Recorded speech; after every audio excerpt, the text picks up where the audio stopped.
Buongiorno, ben ritrovati con Focus TG. Vediamo alcune delle notizie di cui ci occuperemo attraverso i titoli del Gazzettino. Il rischio tornado in Veneto, dal caldo ai fenomeni estremi, in arrivo temporale a nord-est entro venerdì.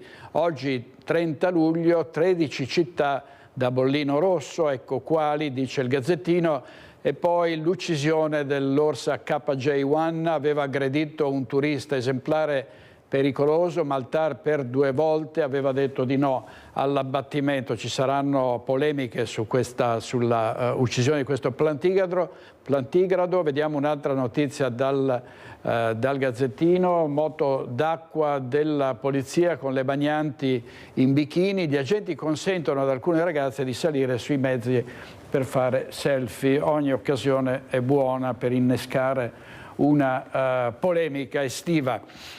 Purtroppo qui non si tratta di polemiche ma di incidenti stradali, le stragi sull'asfalto, ancora sangue, lo scontro lungo la Monselice Mare che è costato la vita alla 16enne Arianna Cuccato. A tradire il giovane fidanzato che era alla guida potrebbe essere stata una buca sulla strada. Una buca lungo la strada, la sterzata per evitarla, l'auto che perde aderenza, carambola nel fossato e poi finisce in un avvallamento ribaltandosi. Potrebbe essere stata questa la dinamica del gravissimo incidente avvenuto poco dopo l'1 di lunedì in via Bassa lungo la Monselice Mare a Correzzola. A perdere la vita tra le lamiere accartocciate della Fiat Punto è stata Arianna Cuccato, 16 anni, di Conselve. C'erano 5 amici tra i 16 e i 21 anni, 3 ragazze e 2 ragazzi nell'utilitaria, di ritorno da una serata passata nella spiaggia di Sottomarina. Alla guida il fidanzato di Arianna. Ad avere la peggio la giovanissima, gli amici di fatto sono rimasti illesi. Una ragazza solare e amata Arianna, studentessa modello, impegnata nelle attività della parrocchia di Conselve e anche nei centri estivi del basket in queste settimane. Un incidente che riporta l'attenzione sulla pericolosità di una strada che resta tra le più trafficate di tutta la regione, dove, a detta dei residenti, la velocità è uno dei grandi problemi. Il cuore troppo forte. Non si fermano intanto le indagini sull'incidente condotte dai carabinieri di Legnaro e del nucleo operativo di Piove di Sacco. Solo al termine degli accertamenti sarà possibile fissare la data dei funerali di Arianna Cuccato. Vediamo una notizia appena pubblicata dalla Tribuna di Treviso. Trovato morto a 47 anni nella sua agenzia immobiliare. La vittima è Alessandro Guerra, da tempo era succeduto al padre nell'immobiliare San Marco in Corso Mazzini a Treviso. Andiamo avanti però con altri incidenti. È ancora ricoverato in ospedale in gravissime condizioni l'uomo che è stato investito a Ponte San Nicolò nella mattinata di ieri.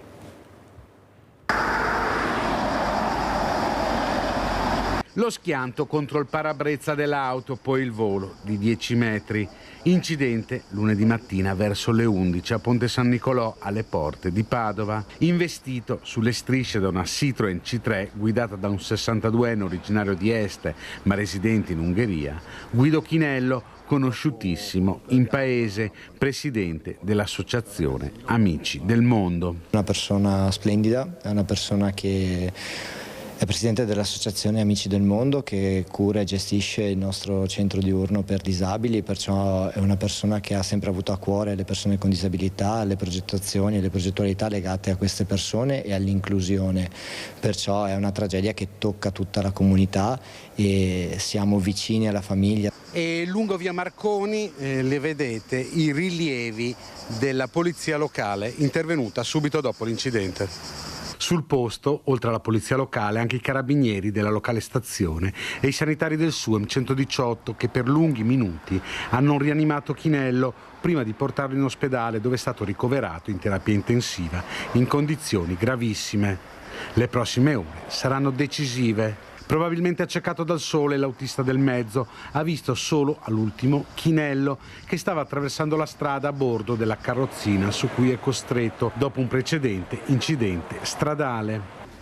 Una strada molto trafficata via Marconi, parte di una strada statale, quindi gestita dall'ANAS. La richiesta del primo cittadino è quella che venga depotenziata e resti una strada regionale, così da poter intervenire con provvedimenti strutturali. Questa mattina per prima cosa ho convocato subito il mio assessore alla viabilità, con il quale ci siamo presi l'impegno di interloquire immediatamente con la Regione, chiedendo un appuntamento all'assessore De Berti perché venga attuata una delibera regionale che declasserebbe la statale a regionale, e questo ci permetterebbe di mettere in maggiore sicurezza tutti gli attraversamenti attraverso l'istituzione di isole salvagente, impianti semaforici, rotatorie, che oggi purtroppo, essendo una statale di competenza ANAS, non è possibile istituire.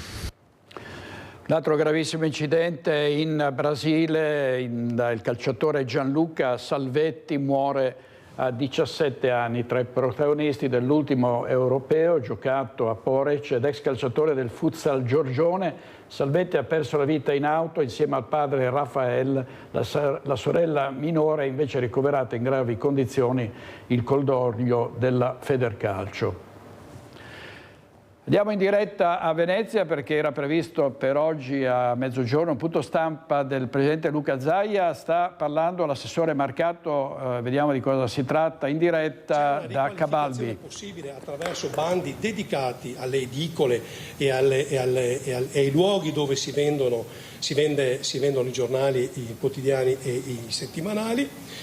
Anche qui la scia per le nuove aperture e la diversificazione commerciale, perché questi punti che fino a qualche tempo fa potevano vendere solo giornali, in realtà possono diversificare da un punto di vista commerciale e quindi avere la possibilità di trovare nuove risorse. Sulla somministrazione di alimenti e bevande, qui diciamo, quella forse più coreografica è lo stop ai professionisti delle sagre, cioè non è possibile che ci siano professionisti che, facendo finta di organizzare la sagra paesana, in realtà diventano alternativa ai ristoranti e ai locali pubblici della zona. Anche questa è un'esigenza che i nostri commercianti avevano e l'abbiamo sanata, perché passiamo da 30 giorni consecutivi a 15, abbiamo dimezzato i giorni consecutivi per cui si può fare una sagra.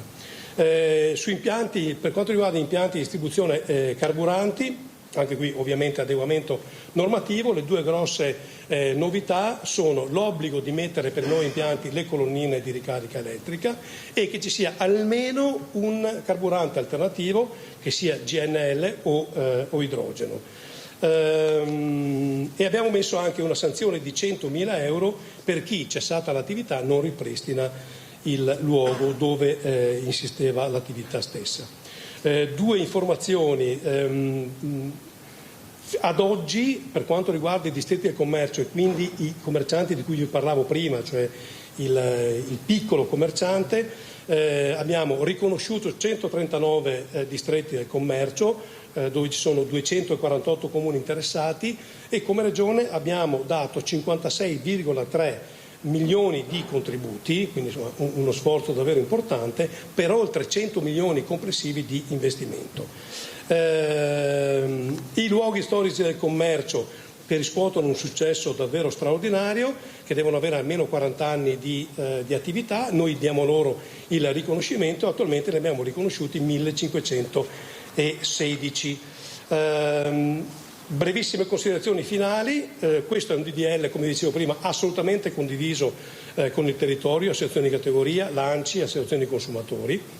Ecco, vi dico che per quanto riguarda la Bolkestein, che è un tema forte, molto sentito in altre parti d'Italia, per noi non è un problema, perché già nel 2016 noi abbiamo mandato ai comuni i criteri e i comuni hanno fatto i bandi, per cui per quanto riguarda la Bolkestein, non i balneari, che sono una partita che riguarda il demanio marittimo e il turismo, ma quelli del commercio classico, per noi la Bolkestein non è un problema, perché l'abbiamo risolta per tempo attraverso i bandi. Questo è l'assessore Roberto Marcato da Cabalbi a Venezia in diretta. Ci sono novità per il commercio, avete sentito, ne avete sentite alcune. Il punto stampa del presidente Zaia, ci ricollegheremo non appena prenderà la parola il presidente. Adesso andiamo però in diretta a Castelfranco da Daniela Sizia per la morte del giovane calciatore 18enne Gianluca Salvetti, è morto in un incidente stradale in Brasile con il padre Rafael. A te la linea, Daniela. Sì, buongiorno direttore, buongiorno anche ai telespettatori. Noi ci troviamo, lo vedi, in Piazza Europa Unita. Qui c'era la sede del Futsal Giorgione, il calcio a 5 dove militava Gianluca, aveva militato qui per diversi anni, un giovane 18enne italo-brasiliano, era tornato in Brasile per le vacanze, poi sarebbe tornato nel nostro paese, ma sarebbe tornato a Roma perché era stato ceduto alla Roma proprio perché era una promessa del calcio a 5, aveva giocato anche gli europei per l'Italia under 19.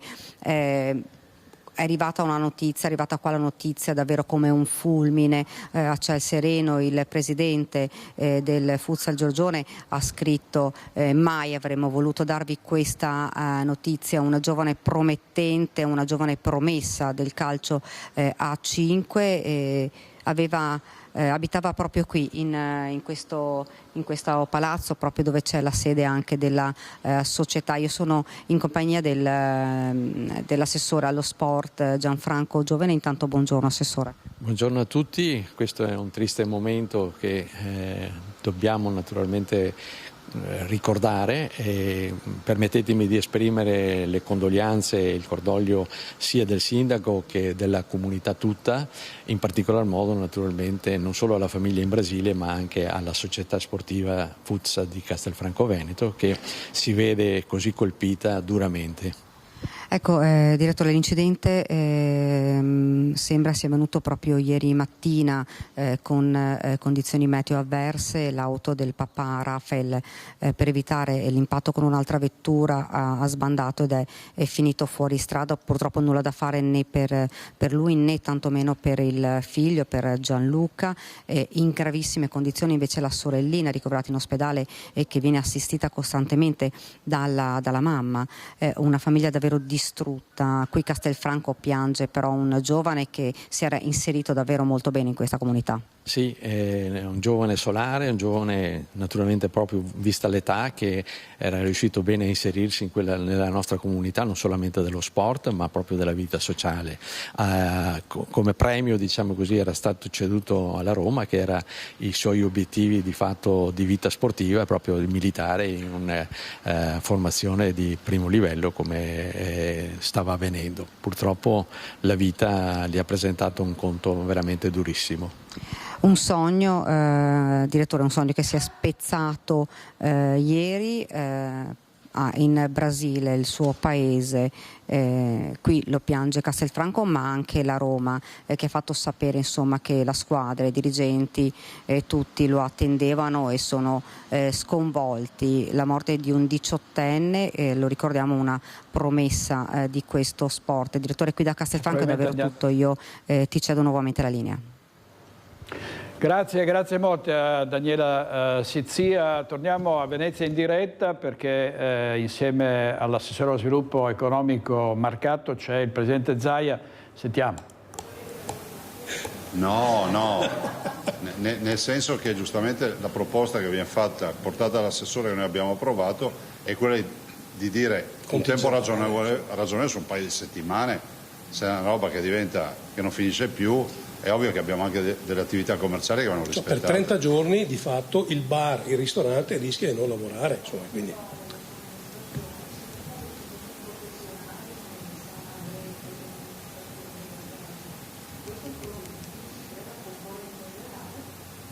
Esercita un'attività regolare che deve avere requisiti di onorabilità e professionalità. Però questo non è un provvedimento contro le manifestazioni identitarie. No, anzi. Oltretutto le stiamo valorizzando anche con altri provvedimenti. È contro, diciamo, l'eccesso da parte dei singoli, cioè, insomma, saranno sulle dita della mano, si incontrano. Poi voi farete la ricerca e le troverete, giustamente. Contro la concorrenza sleale del professore. Altre domande per l'assessore, scusate? Grazie. E adesso inviterei l'assessore Caner e il commissario Stella di Avepa.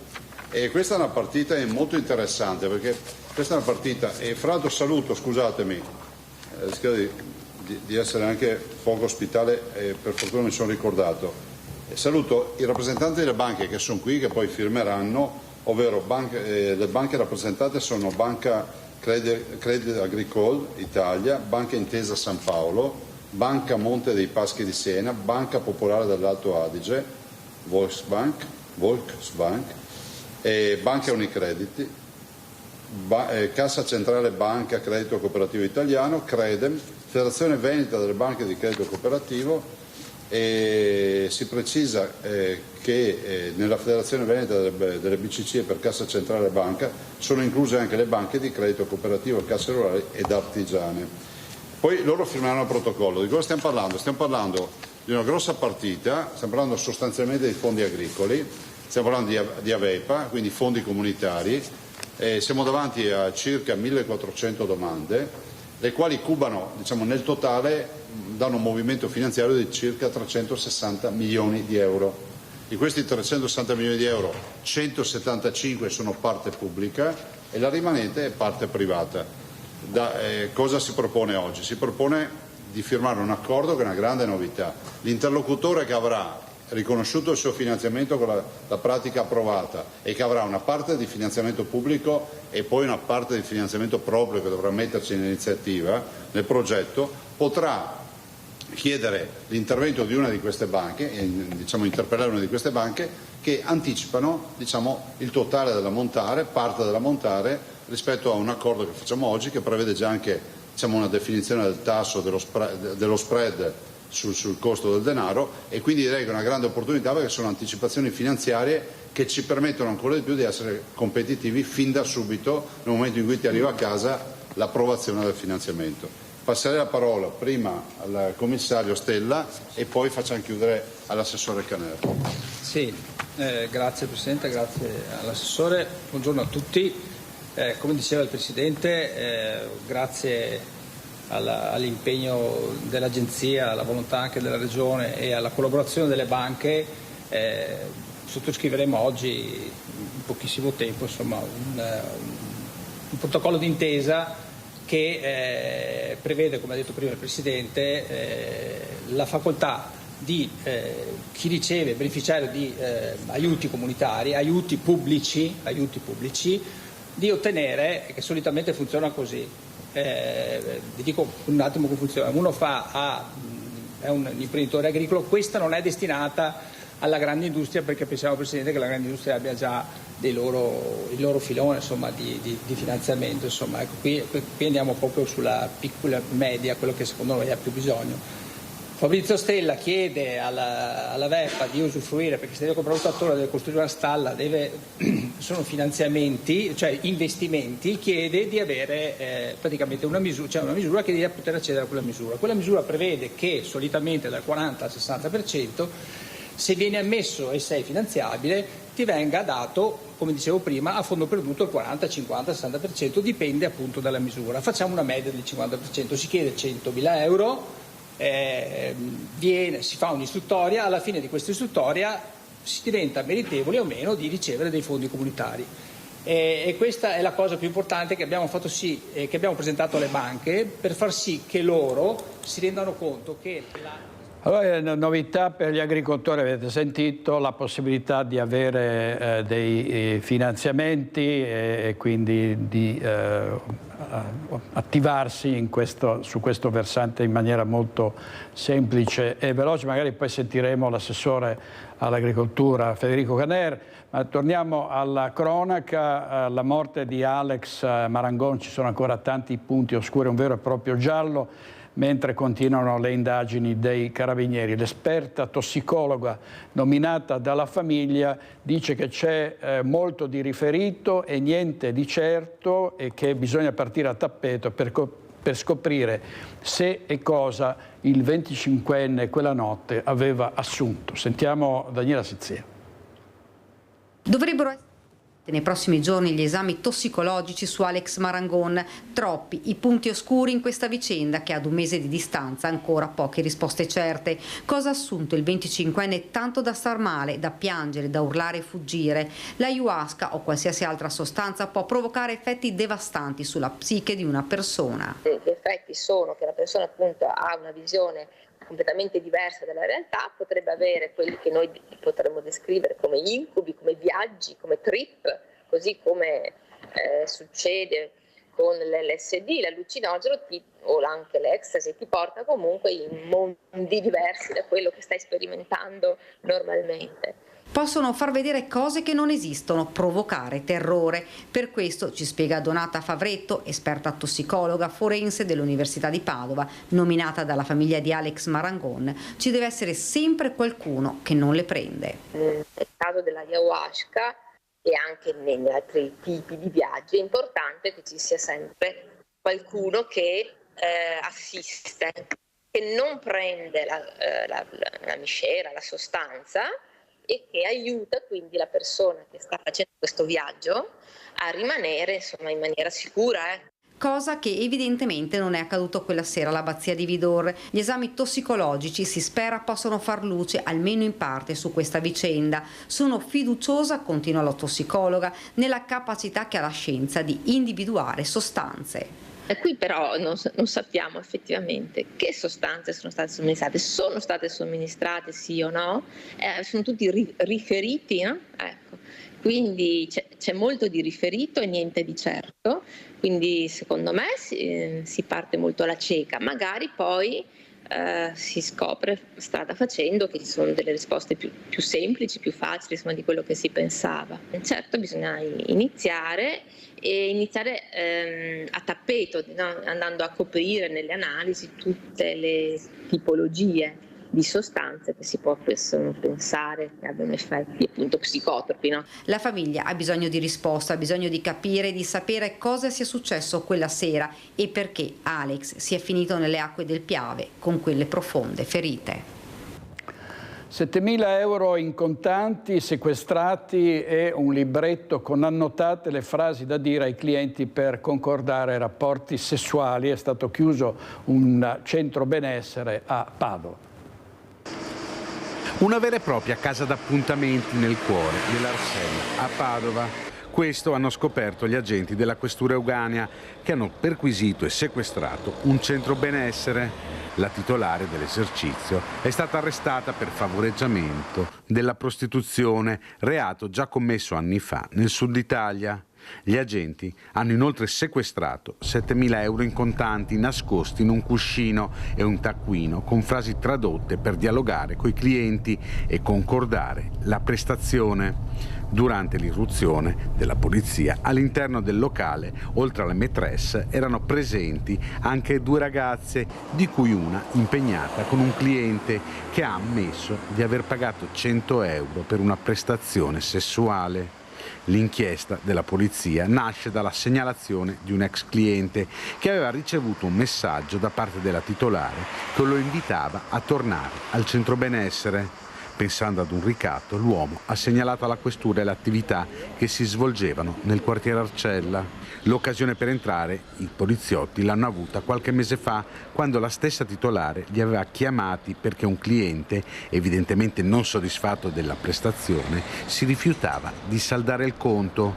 I poliziotti sono entrati ed hanno annotato indizi utili all'indagine.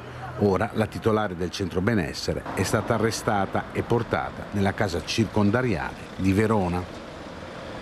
Voltiamo pagina e passiamo dalla cronaca allo sport per la memorabile impresa di Thomas Ceccon, che ha vinto la medaglia d'oro nei 100 d'orso alle Olimpiadi di Parigi. Mezzo Veneto in festa perché è nato a Tiene, vive a Schio, si allena a Creazzo, subito a Schio da Vanessa Bazzato. A te Vanessa.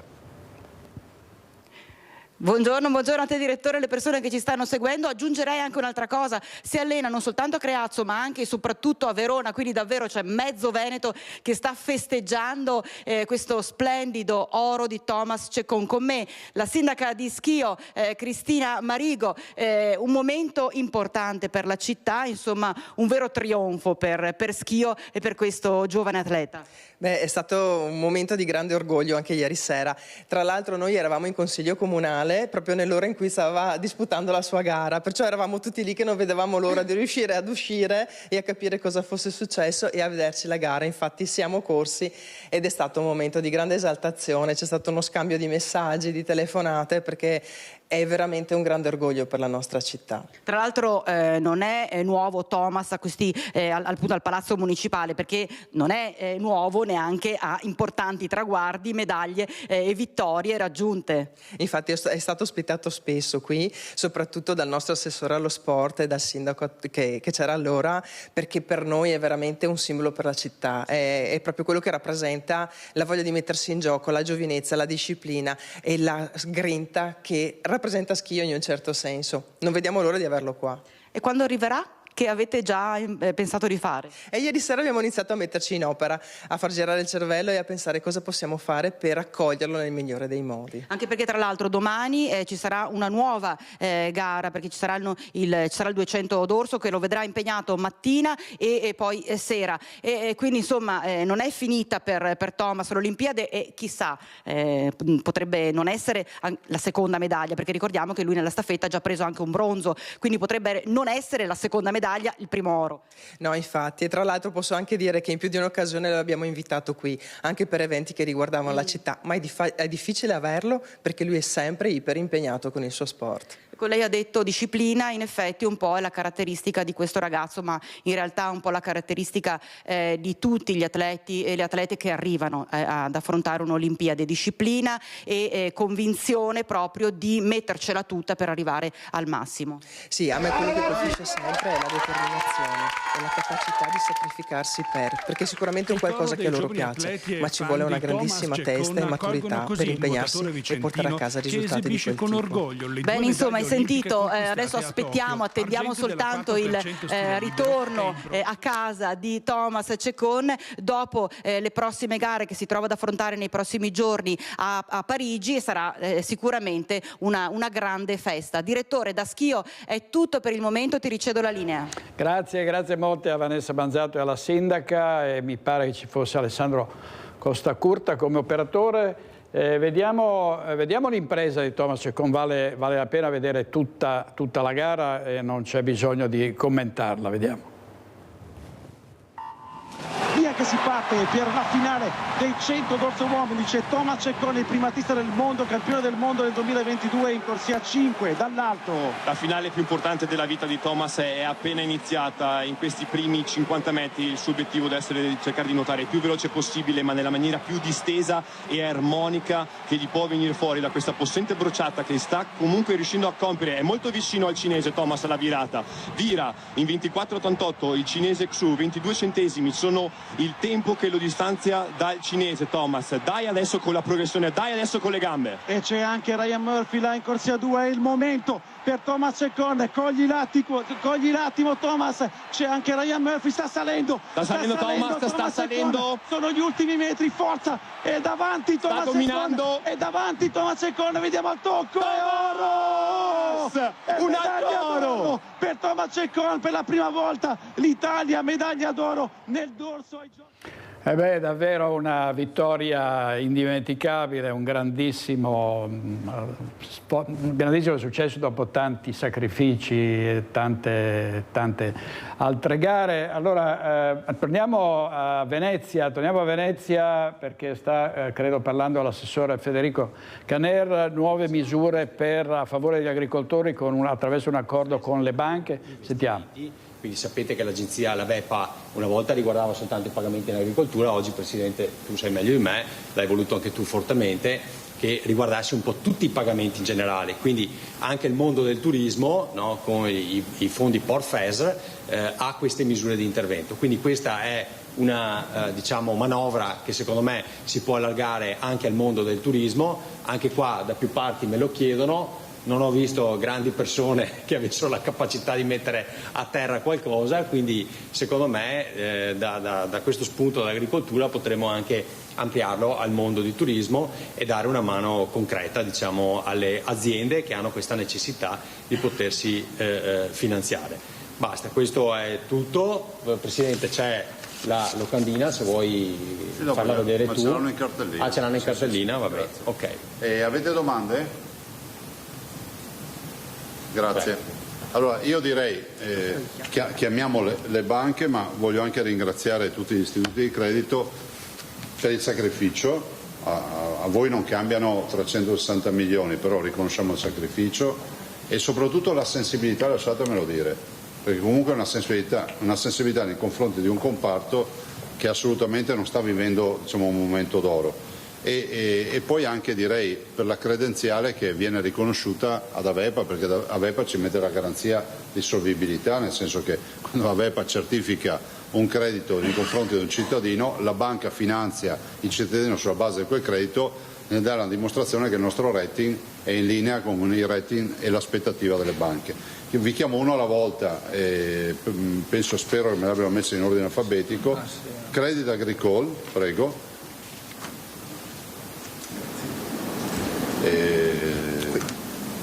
Prego. Senza occhiali non ci vede, questo è uno scoop, quindi dovete cercare voi la casella. Grazie. La domanda è senza lei. Allora qui è il Presidente Zaia che ringrazia le banche, è un accordo importante per gli agricoltori che possono accedere a dei finanziamenti in maniera rapida ed efficace. Andiamo avanti con la cronaca. Una bottiglia di champagne non pagata e un foglietto lasciato a sfregio è successo ad Este nella Bassa Padovana e potrebbe non essere un caso isolato. Sentiamo Francesco Ratai. Mercoledì c'era anche il concerto qui ad Este di Venditti. Si vede che ne hanno approfittato anche della confusione che c'era generica, perché era bello pieno, diciamo, il centro, e noi come locale eravamo pieni. E appunto verso le 9:30 così questa coppia si è fermata, appunto si è seduta nei tavoli esterni. Noi un ristorante molto piccolo, abbiamo 8 tavoli interni e 3 esterni, tutto sott'occhio, insomma. Appunto fanno l'ordinazione e tutto quanto, stanno circa un'oretta scarsa neanche. E niente, una volta chiesto il conto, gliel'abbiamo portato fuori, c'era la mia compagna in sala, il tempo di andare a seguire un altro tavolo, solitamente noi consegniamo il conto, il cliente viene alla cassa e paga, finita lì. E invece ha consegnato il conto, ha dato un occhio un attimo all'altro tavolo, il tempo di girarsi non c'erano più. Questo è il racconto di Diego Volpin, titolare, insieme alla compagna Cristina, del ristorante Al Portico di Este. Una disavventura non per l'importo del conto, meno di 100 euro, ma per la sensazione di essere stati presi in giro. Lì ho detto provo a far girare, diciamo, il post, facciamogli prendere un po' paura, magari una ragazzata, e insomma vengono a pagare, è finita lì.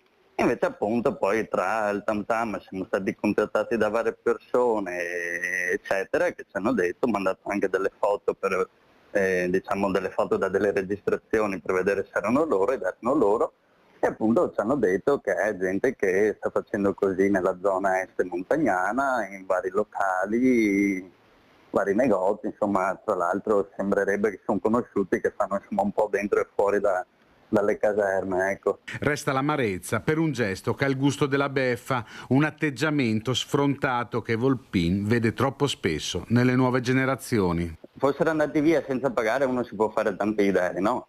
Anche se magari la consumazione non è per uscire a bere un aperitivo.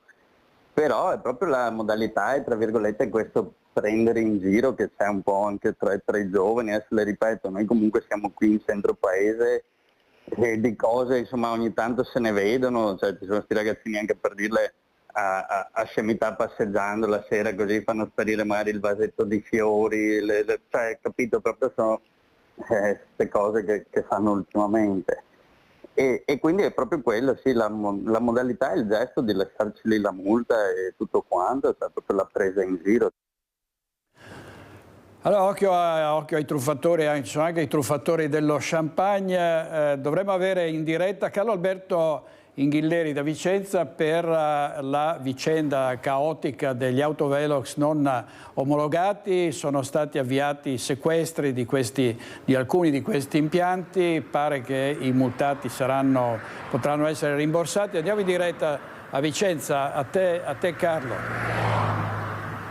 Sì, buongiorno direttore, buongiorno a tutti i telespettatori. Hai detto bene, pare che i multati, i sanzionati potranno essere rimborsati, però su questo work in progress, nel senso che anche le associazioni dei consumatori dicono che bisognerà agire con calma. Innanzitutto partiamo però dall'inchiesta, perché solo partendo poi dal dispositivo, da quello che emergerà da questa inchiesta della Procura di Cosenza, si potrà poi capire effettivamente quali saranno gli spazi di movimento per gli automobilisti sanzionati. Inchiesta che, come dicevamo, punta i fari sugli occhi elettronici, autovelox attivi puntati sulle strade italiane, ma a quanto pare non legittimi, almeno secondo la Procura di Cosenza. Stiamo parlando di autovelox TX-Speed V2.0. È questo precisamente il modello finito nell'inchiesta di Cosenza. Sono scattati anche i primi sequestri, ci sono degli autovelox in Italia, sono dislocati in tutto il paese, che sono già stati sequestrati. Qui ci troviamo a Vicenza in via Aldo Moro ed è l'unico punto della città dove ci sono delle installazioni, dei dispositivi di rilevamento della velocità. Si tratta proprio di quel modello di autovelox, il TX-Speed V2.0, ce ne sono due, uno per ogni senso di marcia, in questo tratto di strada extraurbana dove i limiti sono i 90 km/h. Ebbene, al momento in cui stiamo parlando, gli autovelox, come vedete, ci sono, li vedete alle mie spalle, sono ancora attivi e stanno rilevando la velocità degli automobilisti che, vedete, sono di passaggio proprio al mio fianco. Quindi, al momento, ho parlato proprio pochi minuti fa con il Comune di Vicenza, non è arrivata nessuna notifica ufficiale al Comune di disattivazione degli impianti, disattivazione di questi impianti a cui in Italia sta procedendo la polizia stradale. Dunque, due gli impianti a Vicenza, ci sono altri impianti dello stesso modello anche a Venezia che sono finiti proprio nel mirino della Procura, a quanto pare, però tutto da accertare, lo vedremo anche nell'evolversi della giornata, in questa giornata in cui poi stasera nei telegiornali vi racconteremo gli sviluppi. Certo è che al momento in cui stiamo parlando adesso a Vicenza non è stato ancora disattivato questo impianto che vedete in via Aldo Moro. È l'unico della città, c'è, e quindi cittadini, automobilisti e comune rimangono con il fiato in sospeso. Per il momento gli autovelox ci sono e non sono stati toccati. Ciò non esclude che nelle prossime ore possa succedere qualcosa e noi ovviamente ci saremo per raccontarvelo. Per il momento direi, direttore, che se non ci sono domande da studio è tutto e ti restituisco la linea. Grazie molte a Carlo Alberto Inghilleri, a Simone Squarcina da Vicenza. Carlo Alberto Inghilleri, responsabile della nostra redazione vicentina. Torniamo a Cabalbi perché sta parlando il Presidente Zaia. Può darsi che stia parlando di autonomia o di altri temi, ma non credo. Sentiamo cosa sta dicendo. Scrivetelo perché tale è. Cioè, non ho capito che problema hanno quelli che sono contro l'autonomia, anche i miei colleghi, quando io gli dico: scusa, c'è una delega che ti permette, ad esempio, vogliamo discutere delle cose fattibili, con la protezione civile, la delega ci permetterebbe di fare ordinanze di deroga in caso di calamità naturale. C'è sconvolgimento di cosa? Del mondo?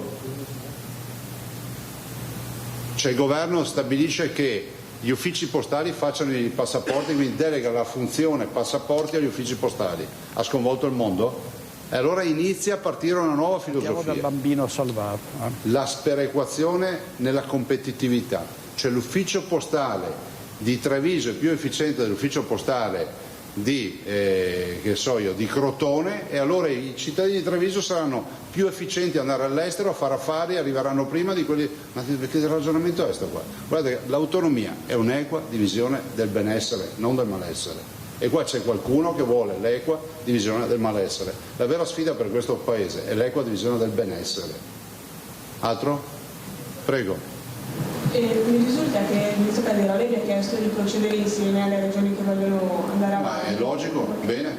Non la preoccupa magari la posizione della Liguria, per dire che così possa rallentare? Guarda, io penso che giuridicamente la Liguria ad oggi ha un reggente che è il vicepresidente per 90 giorni, poi ci saranno le elezioni.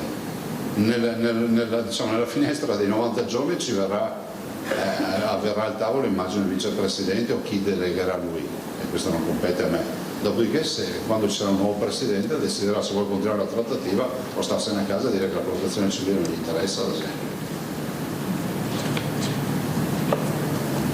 Guardate che quello che presenta l'assessore Marcato oggi va in una direzione di affrontare, non di spaccare l'Italia, ma c'è un problema del commerciante che abbiamo, ma qualcuno in giro per l'Italia vede tutto come spacca Italia.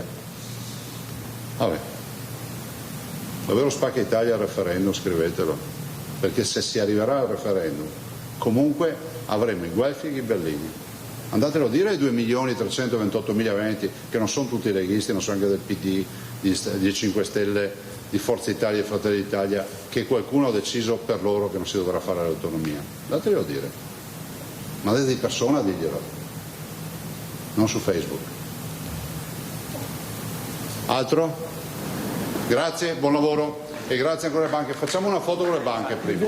Presidente, già sentito, è intervenuto come era prevedibile sull'autonomia differenziata. La raccolta delle firme da parte dell'opposizione è arrivata a 220.000 firme, forse oltre in tutto il Paese, e ne parleremo più tardi. Ospite qui in studio l'onorevole Alberto Stefani, che è il segretario regionale della Lega in Veneto e anche presidente della Commissione bicamerale per l'attuazione del federalismo.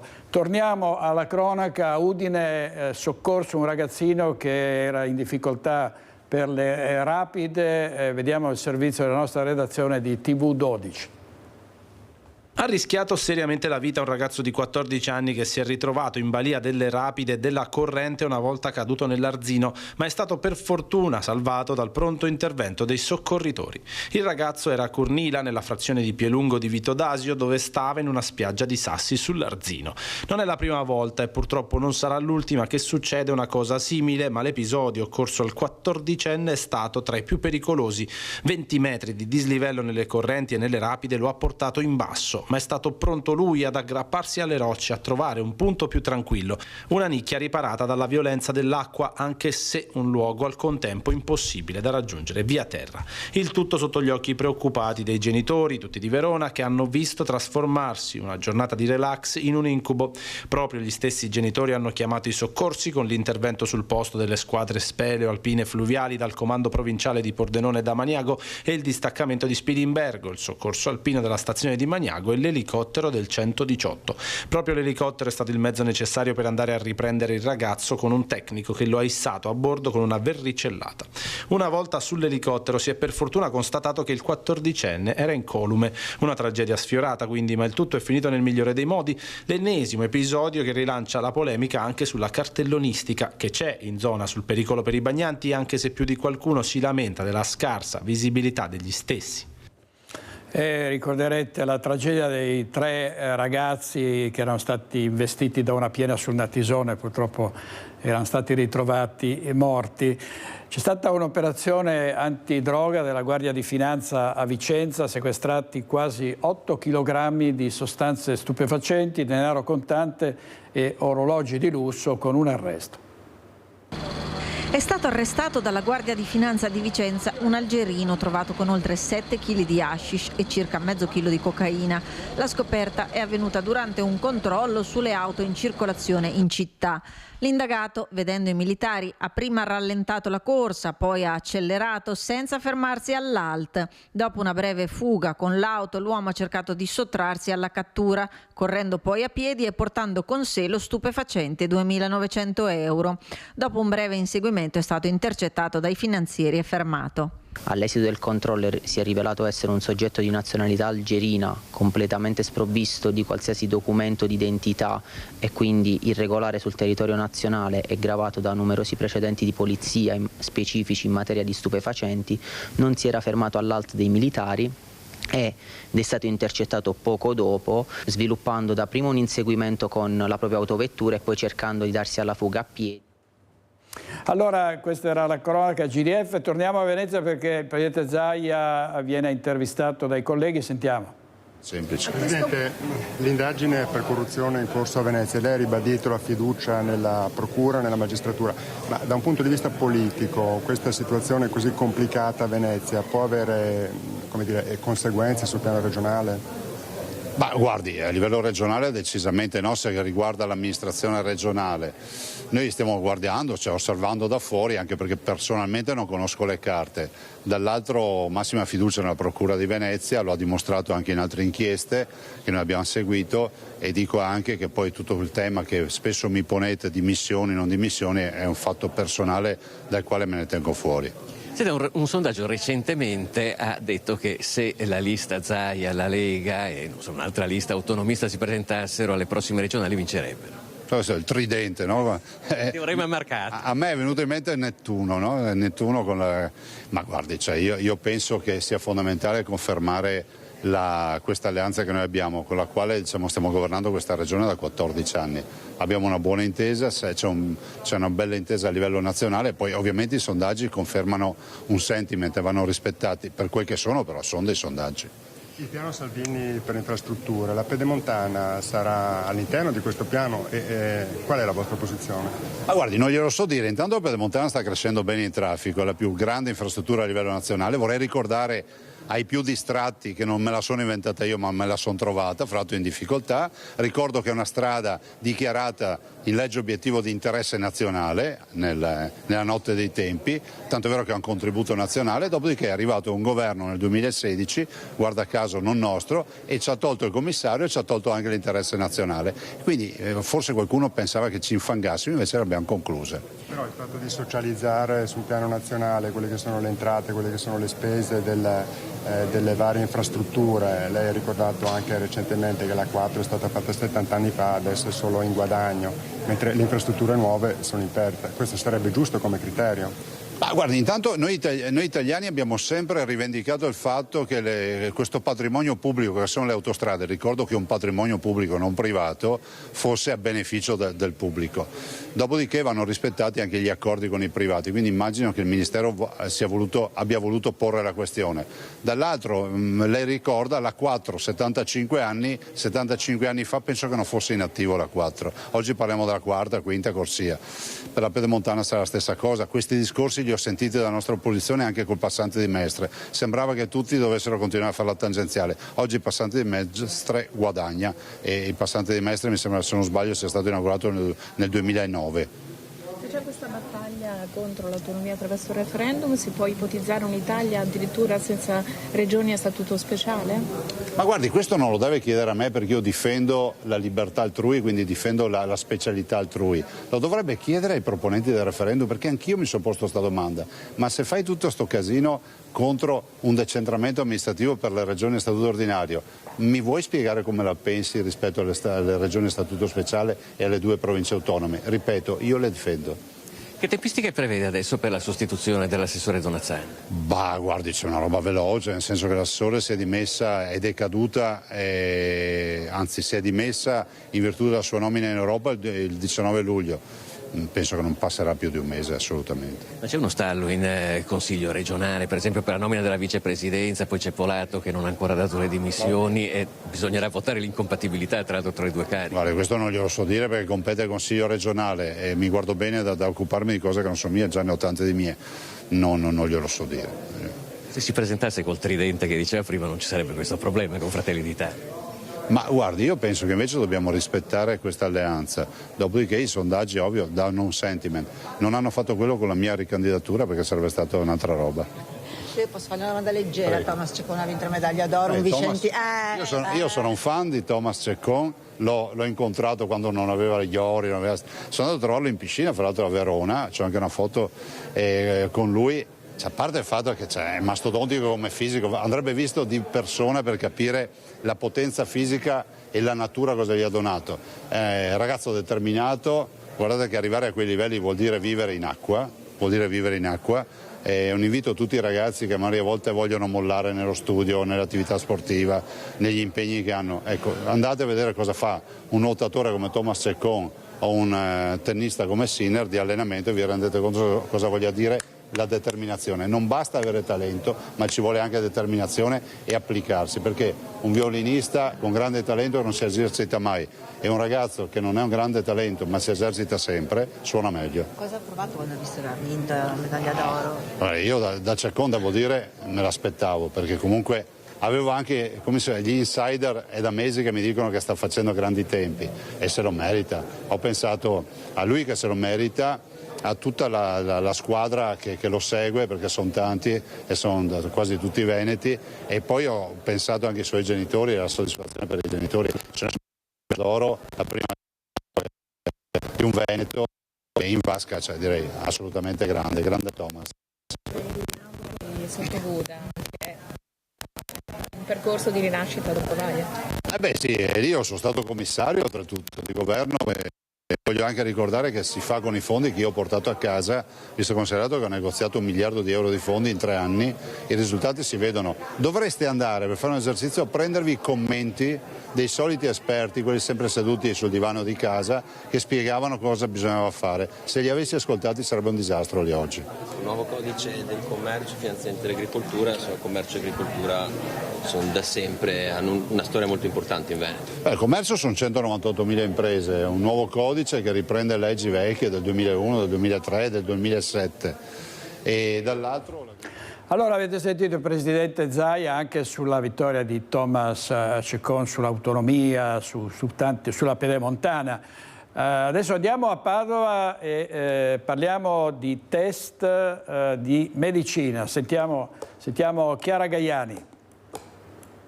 Test d'ingresso alla facoltà di medicina, sta per iniziare a brevissimo la seconda prova utile per quest'anno. La prima si era svolta il 28 di maggio. A questa prova sono iscritti 2.511 futuri aspiranti medici, 1.789 sono delle ragazze, 723 sono i maschi.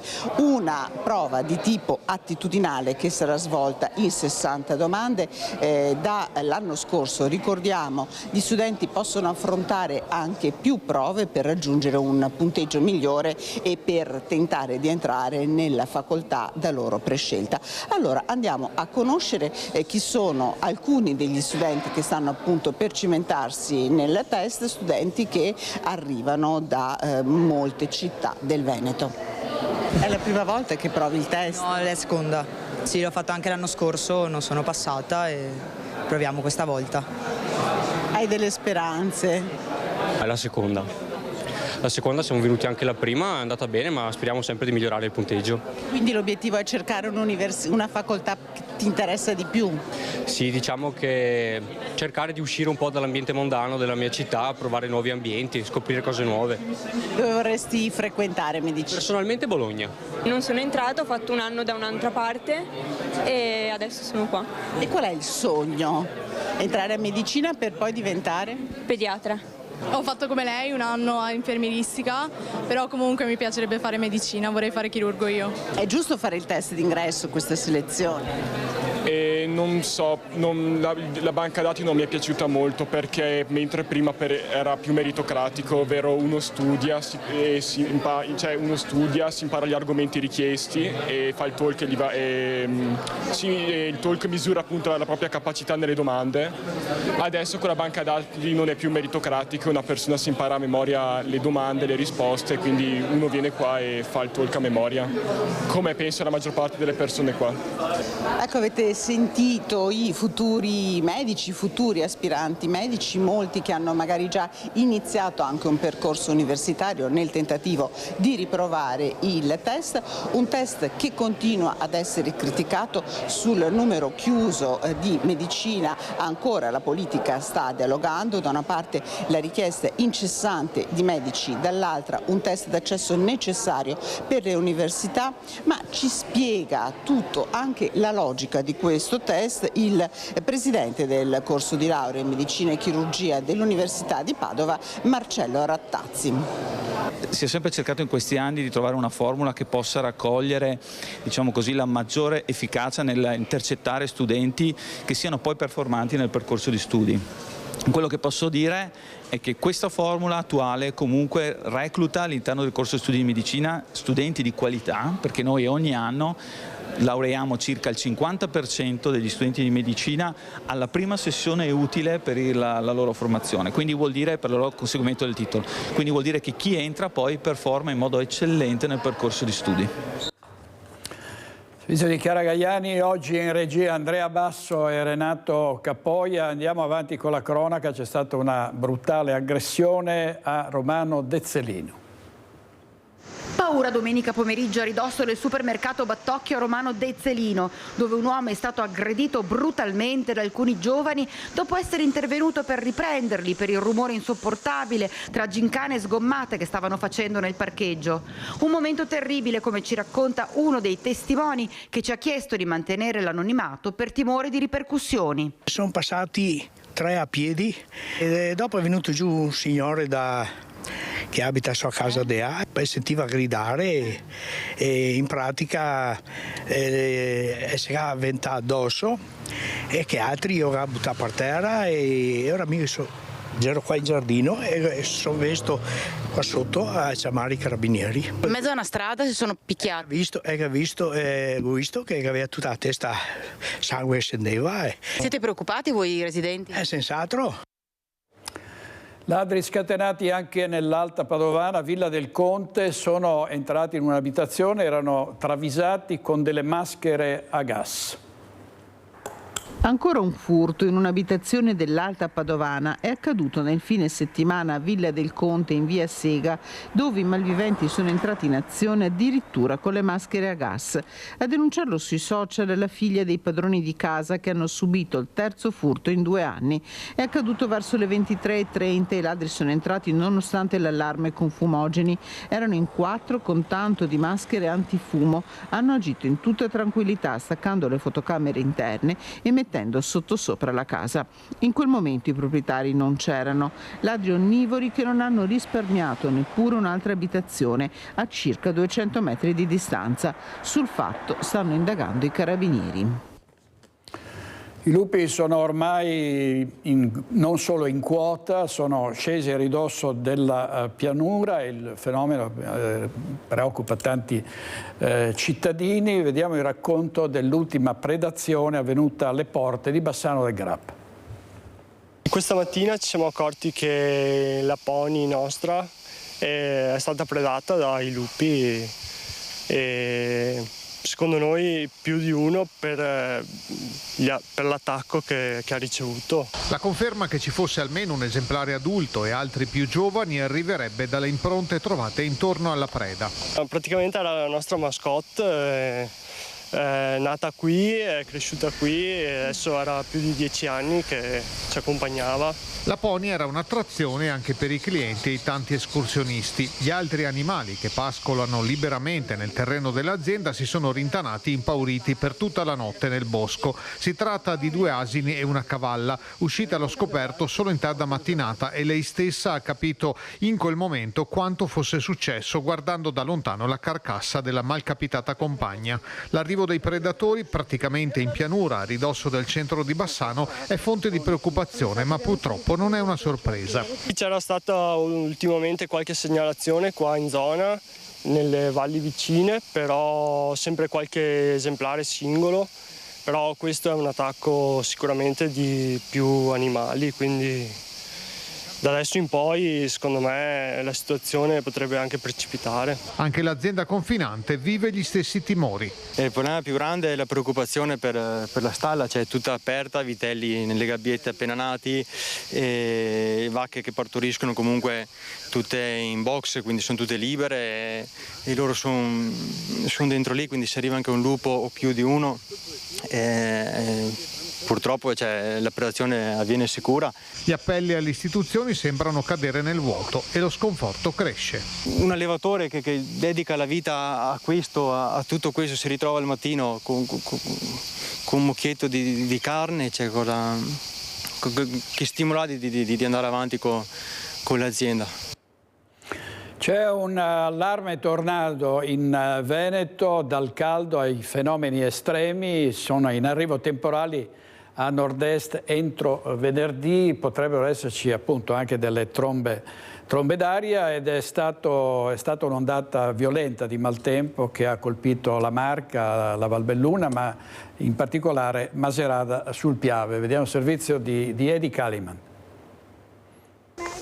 Motosega alla mano si tagliano gli alberi caduti già dalle prime luci dell'alba nel tratto sterrato di strada che porta all'azienda agricola in via delle Sorgenti a Macerata sul Piave, rimasta completamente isolata dopo la tempesta. Ha proprio divelto le piante da terra, le ha sradicate completamente, a me ha tirato giù una quindicina di alberi storici, piante che hanno 40-50 anni. I danni non è che siano da quantificare economicamente, è incredibile la forza distruttiva, io abito qui da 35 anni ma non ho mai visto una cosa del genere. Definire un temporale è un po' riduttivo, comunque una manifestazione molto molto violenta, non ne ho mai viste di così forti, così improvvise, perché è montata con il vento fortissimo, pioggia non tanta all'inizio, però piegava gli alberi in maniera impressionante. Pochi minuti per mettere in salvo anche i cavalli della tenuta lasciati fuori all'aria della sera,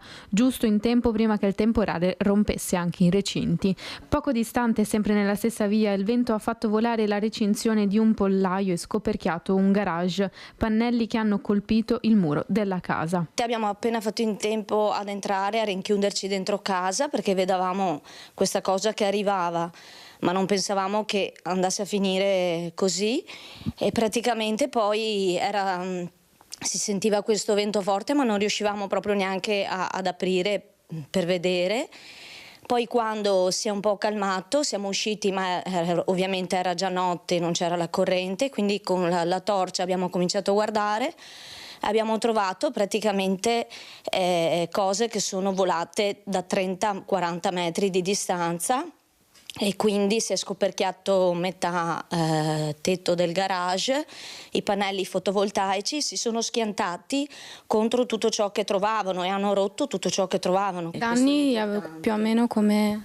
Credo sui 30.000 euro. Per caso non avevo chiuso bene perché ho visto il temporale, ma di sopra e la persiana del bagno l'ho lasciata tanto così sono andata dentro perché in bagno potevo andare con i stivali. E ieri sera già cominciavano le motoseghe dall'altra parte, si vede che non passavano per le strade e buttavano da parte i rami. Danni anche a casa della signora Augusta, alberi caduti anche qui, il tetto del magazzino di Velto e il camino rotto dalla furia del vento. Stesso scenario a poche centinaia di metri, caduti i pannelli del negozio di abbigliamento Berti a Candelù, danni anche alla trattoria Edera. Un fulmine mi ha tranciato a metà il pino, le tapparelle qui le ha portate via.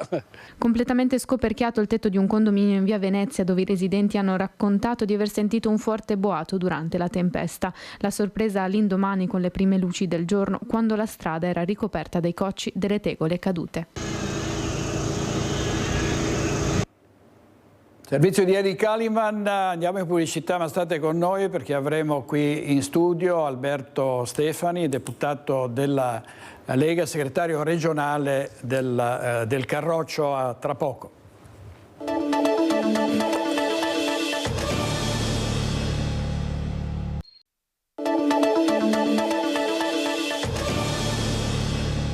Nuovo in diretta con Focus TG, saluto e ringrazio l'onorevole Alberto Stefani qui in studio.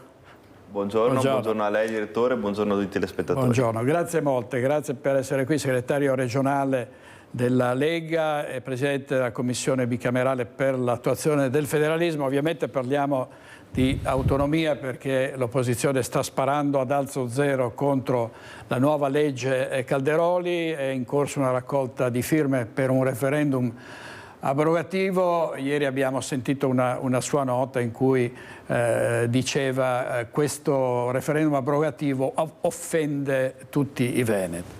Sì, un referendum che offende i veneti perché questo referendum c'è già stato da noi, ovviamente in senso inverso, perché oltre 2,5 milioni di veneti hanno chiesto l'autonomia il 22 ottobre 2017 e trovo davvero insultante che un partito venga a raccogliere firme in Veneto contro quella che è stata una proposta dei veneti e del popolo veneto, perché il referendum sull'autonomia, che oggi è diventata legge in tutta Italia, nasce proprio dal Veneto, nasce dai cittadini del Veneto, nasce dai 2,5 milioni di persone che sono andati a votare in quel 22 ottobre 2017 e nasce grazie anche a una battaglia politica importante della Lega che in Consiglio regionale prima, in Parlamento poi, ha concretizzato questa riforma. A me spiace anche vedere una situazione di questo tipo, perché quando una forza politica decide, anzi più forze politiche, perché anche il Movimento 5 Stelle, poi ho visto che si sono messi in mezzo un po' tutti quanti a sinistra,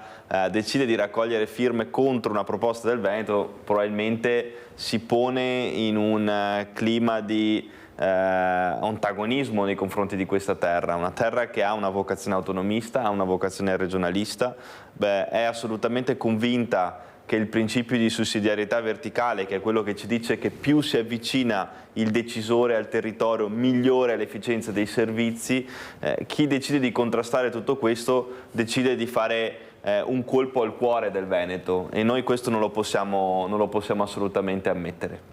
Ecco, Stefani, c'è diciamo, in corso un bombardamento, no, da parte delle opposizioni sull'autonomia, quindi in questo caso si prepara la contraerea, no? Quali iniziative possono in qualche modo arginare questa operazione anche di, qualcuno ha detto, di disinformazione, di propaganda rispetto all'autonomia? Noi abbiamo lanciato 200 gazebo in tutto il Veneto, partiranno sabato e domenica a Jesolo e a Sottomarina, inizieranno alle 5 di sabato pomeriggio. Lo faremo inizialmente ovviamente nelle zone di vacanza dove c'è una maggiore concentrazione di persone in questi mesi, poi da settembre in tutto il Veneto ovviamente. Apriremo gazebo in tutte le piazze, in tutte le frazioni del Veneto, che non saranno semplicemente dei gazebo in cui consegneremo dei volantini, ma saranno dei punti di incontro con rappresentanti istituzionali, quindi all'interno di queste realtà troveremo anche parlamentari, consiglieri regionali, sindaci, segretari, persone che comunque conoscono il tema dell'autonomia e sono anche a disposizione dei cittadini per informare il più possibile su quelle che saranno poi le funzioni che passano, perché soltanto sulle materie, per quanto riguarda le materie non LEP, cioè quelle che passeranno immediatamente senza bisogno di indicare e approvare i LEP, ci sono 184 funzioni che passano dallo Stato e arrivano alla Regione. Io vorrei incontrare un solo veneto che possa essere contrario all'idea di avere funzioni più vicine al territorio, un maggiore risparmio per quanto riguarda la gestione delle risorse stesse, una migliore celerità anche di risposta della pubblica amministrazione, perché poi chi ha fatto l'amministratore sa benissimo, chi ha fatto il sindaco sa benissimo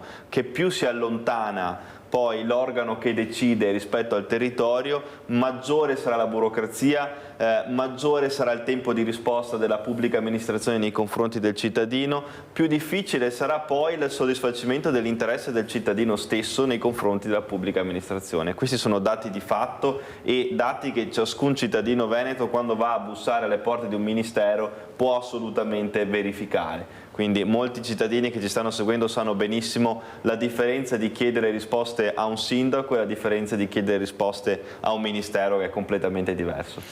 Ecco, certo i detrattori dell'autonomia hanno buon gioco nel dire in maniera davvero, io trovo che siano discorsi in malafede nel dire che si porta via la salute, che diminuiscono i servizi, che si divide l'Italia in cittadini di serie A e di serie B, però sono argomenti che fanno presa, no? Sì, chiaro, loro stanno facendo un servizio di disinformazione totale. Nella gran parte dei casi i deputati del centro-sinistra non hanno minimamente, e i senatori non hanno minimamente letto la legge. Lo dico con cognizione di causa perché ho assistito ai loro interventi in aula e sono rimasto davvero imbarazzato per l'incapacità poi di disquisire in merito all'autonomia, spesso perché non hanno proprio studiato la norma. Addirittura questa legge cornice,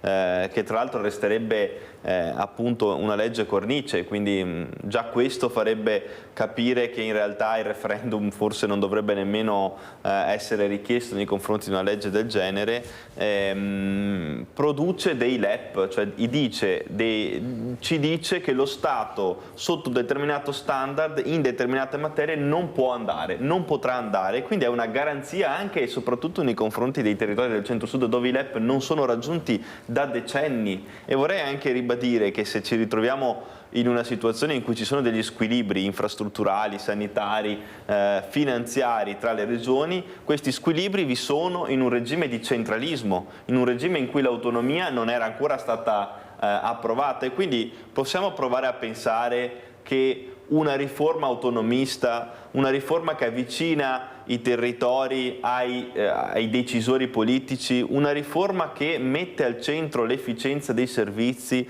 possa anche portare dei vantaggi per i cittadini. Io capisco che le classi dirigenti del centro-sud, alcune classi dirigenti, non vogliano assumersi delle responsabilità. Questo è molto chiaro. Stranamente sono i più, come possiamo dire, i più energici nel contrastare questa autonomia. Ma io voglio mettermi nei panni di un cittadino del centro-sud che non ha la possibilità di valutare l'operato della propria classe dirigente perché decide di non assumersi delle funzioni e quindi non decide di assumersi delle responsabilità. Chi si assume delle funzioni, come il Veneto che decide di assumersi delle materie in più, lo fa perché crede che in quelle materie potrà esercitare dei risparmi. È molto semplice. Si assume una responsabilità in più, una figura politica magari potrebbe pensare il contrario, potrebbe dire no, io preferisco non avere una materia in più, non avere una funzione in più e ho una responsabilità in meno. Noi abbiamo fatto quello che ritenevamo giusto di fare. Noi riteniamo che il Veneto possa avere dei risparmi in quelle funzioni, possa gestire meglio quelle determinate funzioni, possa dare ai veneti un servizio migliore in materia di sanità, in materia di istruzione, in materia di valorizzazione dei beni culturali, commercio con l'estero, protezione civile e altre decine di materie che ovviamente passano grazie all'autonomia. Ho citato solo quelle più importanti, e lo possa fare per dare un servizio migliore ai propri cittadini. Questa è l'autonomia. Mi rendo conto che qualcun altro le responsabilità non se le voglia assumere, ma non è decoroso che queste persone inventino balle ai cittadini del Veneto per poter ricevere la propria firma per garantire questo referendum. Allora, votare per il referendum abrogativo dell'autonomia differenziata è un po' fare come Tafazzi, no? Proprio pestarsi, insomma, farsi del male da soli. È come preferire di stare al guinzaglio dello Stato centrale che ogni tanto molla un osso, no? E molti preferiscono, perché non avere più alibi, dover rispondere delle proprie azioni e non avere più l'alibi, è stato lo Stato centrale che ha sbagliato, per molti può fare comodo. Ecco, onorevole Stefani, c'è però per il referendum abrogativo c'è lo scoglio dell'ammissibilità e anche del quorum, no? Assolutamente sì, poi adesso stanno festeggiando queste 200.000 firme, però omettono di dire in maniera furba che da qualche tempo per la prima volta i referendum si possono firmare anche in via digitale, quindi è ovvio che ci sia stato un aumento del numero delle firme rispetto ai trend che si registravano prima, quando i referendum venivano raccolti carta e penna come li abbiamo raccolti noi per il referendum sulla giustizia per 3 mesi d'estate sotto il sole. Detto questo, c'è anche il tema dell'ammissibilità giuridica, perché poi questo referendum, questa legge, la legge quadro sull'autonomia, è una legge di attuazione della Costituzione, così come è stata anche ribadita, e quindi non potrebbe essere, e oltre a questo è collegata alla manovra di bilancio, quindi molti costituzionalisti, ho visto oggi anche l'intervista del professor Bertolizzi nei quotidiani del Veneto, affermano appunto l'impossibilità poi che questa riforma possa essere oggetto di referendum abrogativo. D'altra parte parliamo di una legge quadro in tutto questo, quindi una legge che ci dice semplicemente una cornice entro la quale poi noi andremo ad approvare le intese tra lo Stato e la singola regione. Quindi anche questo fa capire quanto la stiano buttando in politica su una materia che invece dovrebbe unire destra e sinistra. Il Partito Democratico, che ha governato per 10 anni negli ultimi 15 anni, cosa ha prodotto per il Veneto? Che tipo di riforma autonomista, visto che dicono che questa non è l'autonomia che vogliono? Ci spieghino quale autonomia vogliono, perché io non l'ho capito. In questi 10 anni non abbiamo mai visto un passo in avanti nei confronti del nostro territorio, non abbiamo mai visto un passo in avanti nei confronti del Veneto, anzi ricordo che qualcuno aveva addirittura proposto una clausola di supremazia, cioè una clausola che avvocasse addirittura le competenze che già adesso le regioni hanno in favore dello Stato. E io trovo tutto questo davvero imbarazzante e davvero fuori da ogni logica politica. Credo invece che molti esponenti del Partito Democratico in Veneto siano costretti, ovviamente perché questa raccolta firme avviene in tutta Italia, non vorrei mai essere al loro posto, perché sarei costretto a raccogliere delle firme contro l'interesse della mia terra e contro l'interesse del mio territorio, cosa che la Lega invece non ha mai fatto. Noi abbiamo sempre deciso di rispondere agli interessi di questo territorio, abbiamo cercato di farlo, poi nella vita gli errori li fanno tutti, ma ci abbiamo sempre messo il coraggio e la determinazione di chi ha difeso questa terra ieri, l'ha difesa oggi e la difenderà domani. E noi da sabato pomeriggio saremo in prima linea per difendere l'autonomia che abbiamo portato a casa dopo 30 anni con grandi fatiche e grandi sacrifici politici. Senta, prima di andare in pubblicità, ci sono dei distinguo all'interno del centrodestra, no? Tajani ha detto, facendo irritare anche il Presidente Zaia, vigileremo, e l'altro giorno altre parole in cui insomma, si parla addirittura Occhiuto, Presidente della Campania della Calabria, ha chiesto una moratoria, no? Quindi cioè, da questo punto di vista cosa si può fare? Ma io credo che la moratoria più importante che dobbiamo fare su un tema come questo, soprattutto se si andrà verso un dibattito referendario, sia una moratoria contro le strumentalizzazioni e contro le bugie. Perché chi legge il testo, e davvero ciascuno a casa lo può leggere e può capirlo senza grande approfondimento giuridico, capisce benissimo che questa legge è una legge che garantisce anche il centro-sud, ma è una legge che permette le intese per chi vuole chiedere l'autonomia. Possiamo avere il diritto come Veneto di poter chiedere qualche funzione in più senza chiedere un euro a nessun altro? Io credo di sì, perché viviamo in un paese che ha una vocazione in realtà regionalista. La nostra Costituzione, questa è un'altra bugia che raccontano, è una Costituzione che promuove e riconosce le autonomie locali, riconosce e promuove le comunità locali. Lo dice l'articolo 5, che è uno dei principi fondamentali della Costituzione, che non potrebbe nemmeno essere oggetto di revisione costituzionale da quanto la Corte Costituzionale lo ritiene importante. E attua nei servizi che dipendono dallo Stato il più ampio decentramento amministrativo. Questo ci dice la nostra Costituzione, questo è quello che i nostri padri costituenti hanno disegnato per il futuro del nostro territorio. Se per anni non l'abbiamo fatto, è arrivato il momento di farlo. La Lega ha combattuto per decenni per arrivare a questo risultato, di sicuro non ce lo faremo contrastare da chi viene in Veneto a raccontare un'altra verità, a raccontare strumentalizzazioni, a raccontare bugie su una riforma che può cambiare questo territorio e può cambiare l'intero Paese. Allora andiamo un minuto in pubblicità e poi torniamo con l'onorevole Alberto Stefani, state con noi.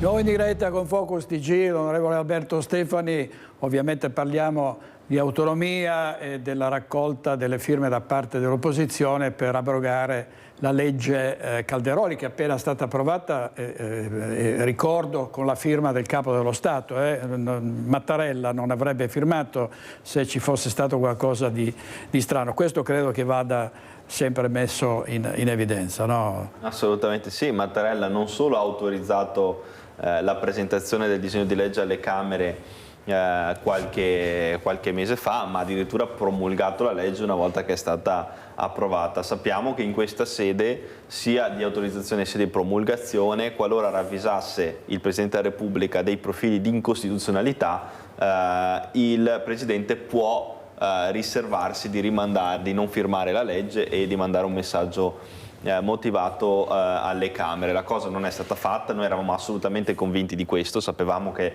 la riforma è assolutamente nel solco della Costituzione, addirittura lo attua la Costituzione, perché ce lo dice l'articolo 116, comma 3 della Costituzione, e ci dice che ogni regione può chiedere maggiori forme e condizioni di autonomia sulla base di un'intesa. È quello che abbiamo fatto noi. Abbiamo scelto di avere una legittimazione popolare chiedendo il voto dei veneti, mettendo addirittura un quorum su quello che era il voto dei veneti del 22 ottobre 2017. Abbiamo avuto oltre 2,5 milioni di persone che sono recate al voto. Ditemi cosa dovevamo fare se non portare a casa questa riforma che insomma cerchiamo di rincorrere da anni, e siamo riusciti, ecco, oggi a portarla a casa. Serve adesso l'intesa, ovviamente qualcun altro è impegnato nel raccogliere le firme contro l'autonomia e contro quindi il Veneto, perché io vorrei anche non scindere le due cose. L'autonomia e il Veneto sono la stessa cosa per molti versi, e quindi quando si raccolgono le firme contro l'autonomia si raccolgono le firme contro il Veneto e si raccolgono le firme contro 2,5 milioni di veneti che qualche anno fa sono andati a votare per cambiare questo territorio e per dare una spinta in più a questo territorio. E io credo che tutto questo possa bastare per bollare questa raccolta firme come qualcosa di vergognoso in questo territorio. Ecco, onorevole Stefani, ovviamente ci sono le elezioni regionali nel 2025. Secondo un sondaggio, se la Lega andasse da sola con una lista Lega, una lista Zaia, una lista civica di sindaci, potrebbe farcela senza gli alleati, diciamo. Come la vede? Sì, tra l'altro questa idea è un'idea che avevamo lanciato anche 1 anno e mezzo fa e che abbiamo già sviluppato in occasione di alcune elezioni, e penso alle elezioni provinciali che abbiamo tenuto qualche mese fa, che hanno dato degli risultati straordinari per le liste della Lega, dove c'erano anche figure civiche al loro interno. Io non solo lista Lega, lista Zaia, lista di amministratori, io direi che possiamo allargarci anche ad altre liste civiche, perché abbiamo la possibilità di farlo come Lega, abbiamo la struttura per poterlo fare, e quindi dobbiamo assolutamente essere consapevoli di un peso elettorale che non è soltanto il peso della lista Lega, ma è anche l'insieme di amministratori che all'interno di questo bacino elettorale hanno dimostrato di seguire anche questo percorso. Tra i vari percorsi che abbiamo svolto insieme anche quello dell'autonomia, che non è un percorso che è stato seguito soltanto dagli amministratori che all'inizio avevano la tessera della Lega. Molti sono fatti la tessera successivamente perché assolutamente convinti di questo percorso e dei benefici che può portare anche a livello locale, anche a livello di comuni e di municipi. Noi siamo assolutamente convinti, e il sondaggio insomma lo conferma, ne rifaremo un altro nel corso dei prossimi mesi, che la Lega da sola possa vincere le elezioni regionali. Questo non lo facciamo perché vogliamo andare addosso a qualcuno, ma perché nell'alveo del centrodestra siamo convinti che la presidenza della regione spetti a un militante della Lega, e questo perché riconosciamo in questo partito il partito che ha difeso l'autonomia, che per la prima volta ha proposto l'autonomia, l'ha votata in Consiglio regionale, l'ha votata in Parlamento, l'ha posta al centro dell'agenda politica a livello governativo, e il processo di attuazione dell'autonomia e i frutti di questo percorso è giusto che lo segua un veneto. Un'ultima cosa, onorevole Stefani, servono 500.000 firme per il referendum abrogativo, dovessero essere raccolte adesso prossimamente. I tempi quali sarebbero, cioè i tempi che porterebbero a questo referendum? Loro hanno, mi pare, tempo fino ad ottobre per la raccolta delle firme, ovviamente con il fatto che sono firme anche di carattere digitale la raccolta è un po' agevolata, poi ci sarà il giudizio di ammissibilità e una volta superato l'eventuale giudizio di ammissibilità, io ho qualche dubbio. Ammissibilità da parte della Corte Costituzionale, sì, no? Sì, e poi successivamente potrà essere votato ovviamente con un quesito referendario. Questo però ovviamente deve superare una fase di ammissibilità giuridica e devono essere raggiunte le 500.000 firme. Poi il referendum è un referendum abrogativo, quindi se non si raggiunge il quorum del 50% degli elettori, quindi se chi è contrario al referendum e quindi è a favore dell'autonomia non va a votare, per dirla in maniera molto semplice, il referendum non passa e quindi la legge sull'autonomia resta in vigore. È ovvio che anche da parte nostra serve una mobilitazione importante per spiegare l'utilità dell'autonomia e quindi in questo caso l'ipotesi di non andare a votare. Lo dico in maniera molto, molto semplice per poter anche spiegare poi quale potrebbe essere l'iniziativa che prenderemo. Ecco, lei si aspetta una mobilitazione massiccia, cioè parlamentari? Noi abbiamo ovviamente mobilitato tutte le figure istituzionali, tutte le sezioni del Veneto, noi abbiamo 13.000 tesserati, abbiamo 159 sindaci, 1.000 amministratori e circa 250 segretari di sezione. Tutti questi saranno impegnati in questa grande battaglia che ovviamente partirà già da sabato e avrà la sua estensione massima da settembre-ottobre e nel corso del prossimo anno. Noi siamo ovviamente consapevoli che questa è la battaglia della vita per noi, per il Veneto, per il nostro territorio, e vogliamo portarla fino in fondo. Grazie, grazie molte. Grazie a voi. Grazie ad Alberto Stefani, grazie ai nostri registi Andrea Basso e Renato Capoia. Ci vediamo stasera a Focus, ovviamente parleremo di questo ed altro. Buona giornata, arrivederci.